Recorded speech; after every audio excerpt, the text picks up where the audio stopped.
Shout out to all of you who are still here. Today we got some economic downturn news, particularly with the government shutdown, in which, as of right now, is, well, when I put this video out, it will be probably day 39, day 40, some crazy amount. Anyway, this is the longest government shutdown that has happened in American history, and it's affecting at least 750,000 people directly when it comes to paychecks, along with millions of other people when it comes to collateral damage and just other effects, including delayed and canceled flights, SNAP and EBT cancellations, and the list goes on. And to be honest, I think it's affecting a lot of flights getting up off the ground and getting down on the ground. I'll just leave it at that. But in any case, we got some analysis, some run-throughs on just the effects of the government shutdown, starting with this dude who looks like he probably should be doing Barstool, and sounds like he should be doing Barstool Sports instead of this. What if the US government doesn't reopen? The government shut down on October 1st. Millions of federal workers haven't been paid in 5 weeks. TSA agents, air traffic controllers, IRS staff, some are still aren't. By November 15th, SNAP runs out of emergency funding. 40 million people lose access to food assistance overnight. Flights are getting delayed and now canceled because there aren't enough people to staff the system. By the end of November, contractors are getting laid off, and civil courts are postponing cases with no return date in sight. By December 1st, state governments are running out of cash. They've been fronting the cost for housing vouchers and nutrition programs, but they can't hold that line forever. If there's a major disaster, it wouldn't have the usual federal response. By the start of the new year, border agents are working unpaid. And by mid-January, the Treasury starts warning that without a deal, the US could default on its obligations. By February, SNAP and the US never defaulted on its obligations, just by the way.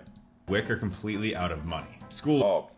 That's if the government doesn't open, which by February, if we are still shut down by February, then we really have problems.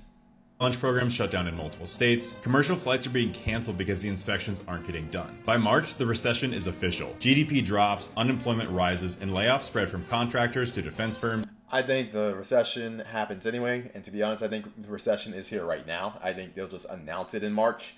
But yeah, I think some people have said that we've been in a recession for 2 years, but we'll see according to the numbers. And state agencies. The court systems have to start releasing people who have waited too long for it. Whoa.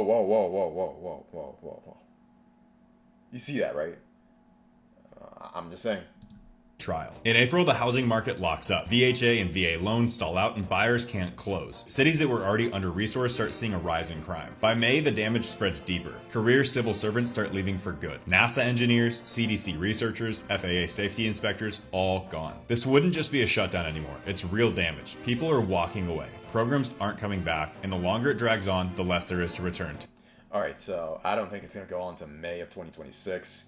Granted, we might repeat this in October 26. Actually, we probably won't, not to this extent because of midterms, but 2027 and 2028, where Trump is in the IDGAF mode because he will be out of there.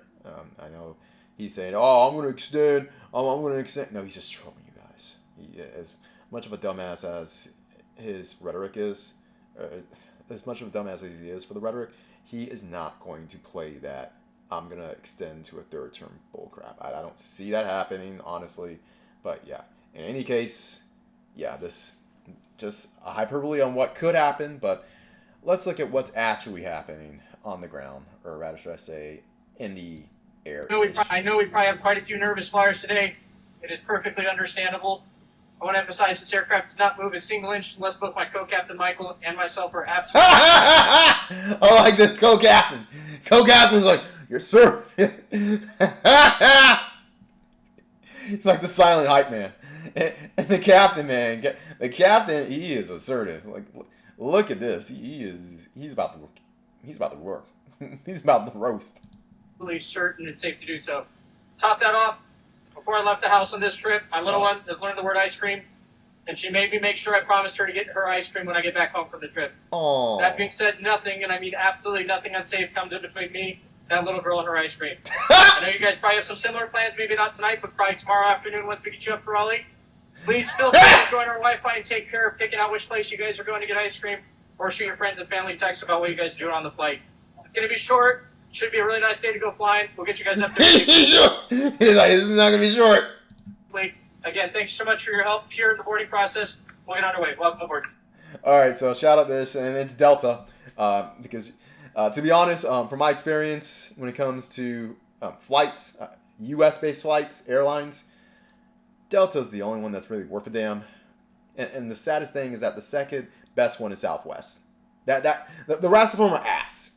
And this dude just goes to show you the reason why Delta is the premier, or possibly the only airline, U.S.-based airline worth flying, because pilots, FAA agents, TSA agents, a lot of them, well, TSA and FAA at least, a lot of them have been working because they've been deemed essential, but they had not received paychecks for over 2.5 weeks. Well, 2.5 pay periods, so that's like over a month and a half. So, yeah. So, whenever you go to the airport, especially during the holidays, especially if this government thing is still shut down, then thank your FAA and your TSA agents. Don't give them too much crap. Just don't, because they aren't getting paid. They're doing with long lines, and yeah. And by the way, this is a shit show. What else can I say about this? This is an absolute shit show. As you'll see in some other videos, where a lot of people, a lot of government employees, and yes, some people will say, well, they're government employees are lazy, and they're DI hires, and blah blah blah blah blah blah blah blah blah. Last time I checked, the DMV or the MVA, depending on what state you live, are not federal. They are not federal. And not every one of the DMV and the MVA sucks. You just got to go to a state that doesn't suck.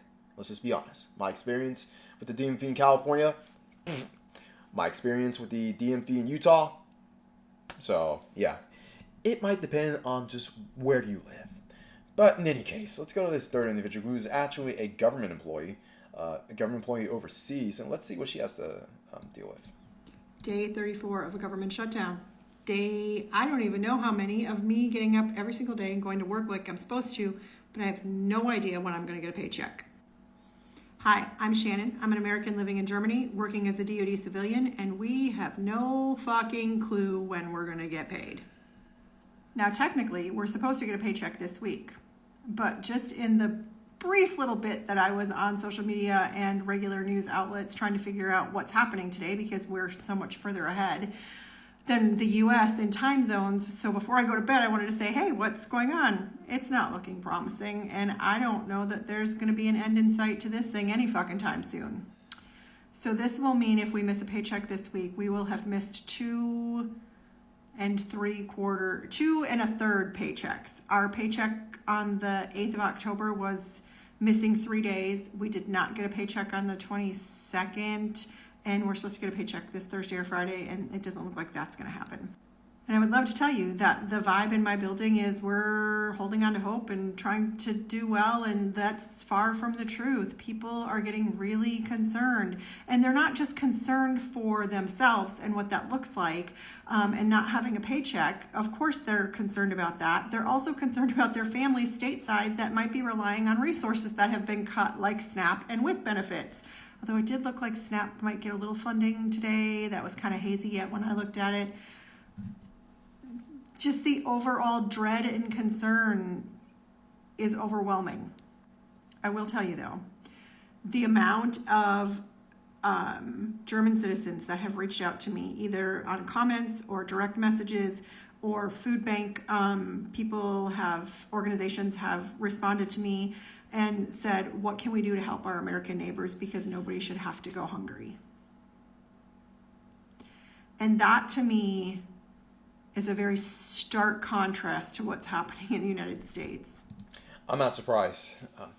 The rest of the world, especially some of these European countries like Germany, are way more philanthropic, and some people call it socialist, but to be honest, they actually look out for their citizens.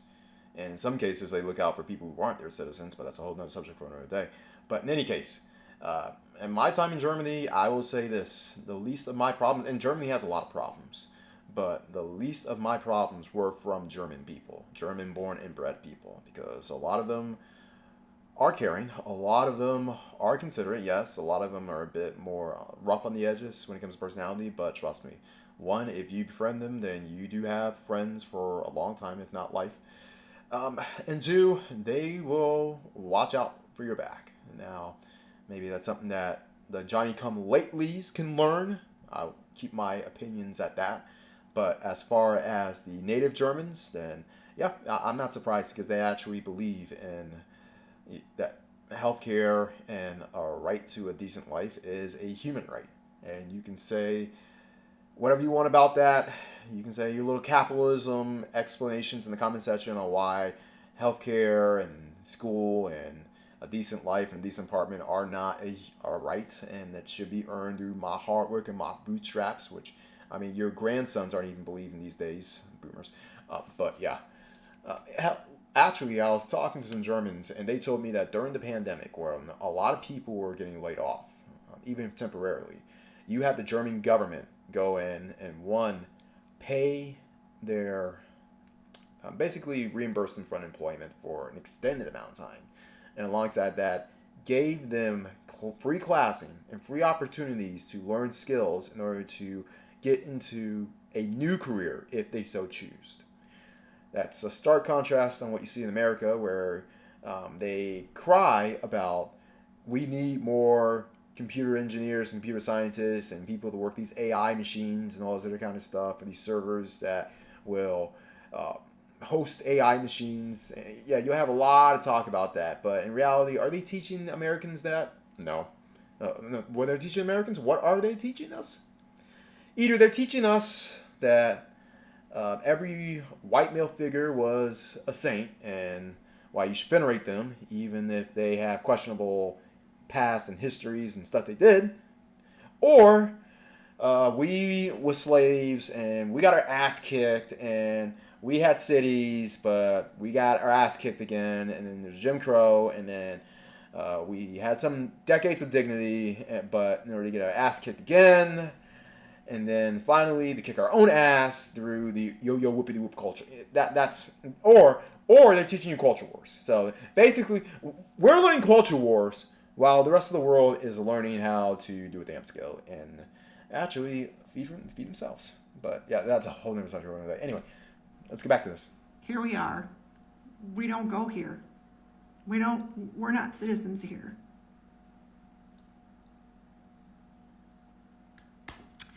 But our German neighbors are trying to take care of us. Hopefully it comes to an end soon. Hopefully somebody decides that this needs to stop and it gets better. I got a feeling we're in it for the long haul, friends. I think this is going on for a long time more. All right. And hopefully it doesn't, because, yeah, we can talk about how SNAP and EBT recipients are lazy, but these are federal workers, and 34 of a government shutdown. And they actually work. They work for a living. What else can you ask for them? Aren't these same not even GOP, but these maggots who are like, well, this damn government, I hope government, will be shut down forever, ever. Amen. Praise white Jesus. Yeah. You're the same ones who tell people that we need to get up off our ass and have some personal responsibility and pull ourselves up by our own bootstraps, my bootstraps, and more bootstraps, and everyone needs to work. Well, these people were working. They were working. And because of the left and the right not wanting to come to a deal of any sort, we got 750,000 people at the very least caught up in the crossfire. Hope you're proud of yourselves, GOP, maggots. And you leftists too. You leftists. Yeah, you guys aren't as worse as the maggots, but you are the number 2 reason why this country is where it is. But we got some good news. We got some ingenuity. Some individual who is not taking the government shutdown on his knees. Let's just say that. He is not getting on his knees. He is standing up and he is doing something about it. Let's hear about this dude's story. I'm Isaac Stein. I'm 31 years old. I live right here in Washington, D.C., and I am operating a hot dog stand. The name of my stand is Shysters, which is fact that I am a lawyer, I write retirement plan regulations, and I am on furlough right now, so I'm having a grand old time selling hot dogs. When I was notified that I was furloughed, I was back at my office job, but I'd also been doing this hot dog stand for a few weeks, and I just figured I will be notified when I come back, and in the interim, I'm just gonna do my hot dog stand. Last Friday, a lot of my colleagues from IRS and Treasury came through in a big group. It was wonderful to see them. I've missed them. My colleagues are phenomenal people, and they're very passionate about what they do. Everyone is very much just looking forward to getting back to work. A lot of federal workers have come through. The general response has been happiness and appreciation, and I'm very, very happy to see them. This really came about starting in 7th grade. There was an annual event where my basketball team and other people from the community would go to the school gym, and the imitation Harlem Globetrotters would come to the gym and play the teachers, and they had a concession stand, and all the other boys wanted to watch the game and were not really that interested in the concession stand, but I had way more interest in working the concession stand for several hours selling chips and soda. And I knew then that I would have so much fun connecting with people and just hanging out, chatting, learning about people's lives, and just feeling like I'm a part of my community, that I wanted to do this later in life. So in June of this year, I decided that I just had to get out there and just go for it. I really love the customers that come through here. I get so much energy from doing this. People have been super positive. There's one gentleman who comes out most days. If I'm here early enough, he'll come out at exactly 12:21 p.m. He gets a correct hot dog with a moon pie and an RC Cola, and I see him and I know exactly what he wants. And it's stuff like that that can't be digitized. It's just so real, and it's so much fun. I'm Isaac. All right, shout out to Isaac Stein. Of Shysters in DC, downtown DC. Actually, I'm looking on going back to DC for a bit during the holidays, so I might swing around there. Definitely show him some support, and he'll probably have this open. Given that the government is back open, anyway, we'll make our rounds. In any case, yes, the last lady was sympathetic, and I can sympathize with her. But this is the kind of guy I can empathize with, because he is not taking this line down. He is getting to it. He is making some side money, and he's even making fun of himself. Shysters. Shysters is basically a term for a cricket lawyer, and he himself is a legit lawyer for the IRS. So, yeah, not everyone is taking this down. Not everyone's taking this lightly. And this, in any way, if you're going to rebel against the bullcrap that's happening to you, you don't cry about it, you don't whine about it, you don't, even if you're justified. This is how I would say you go about it. And this is not about my bootstraps, because I know the GOP, the conservatives and the maggots will say, oh, he's having a job, why can't all government workers get a second job? It's just that easy. Okay, well, why don't you have a paid off house? Oh, wait, yeah, that's what I thought, exactly. And I'm not talking about the people who have payoff houses handed to them from their mommy and daddy. Freaking, you know my dad is? Okay, whatever. In any case, this is getting crazy. This is getting pathetic. And this, quite frankly, is there an end to this? Will there be an end to this? I mean, we're looking at the longest government shutdown. And if it has ended by the time I uploaded this video, then it was, in my opinion, 30-odd to 40-odd days too long. Because a couple of old boomers who don't want to give up power, except for one who earned damn near $1 billion in the stock market. She knows who she is. We all know who she is. Or she's getting prepared to help her nephew run for president in 2028. Oh my goodness.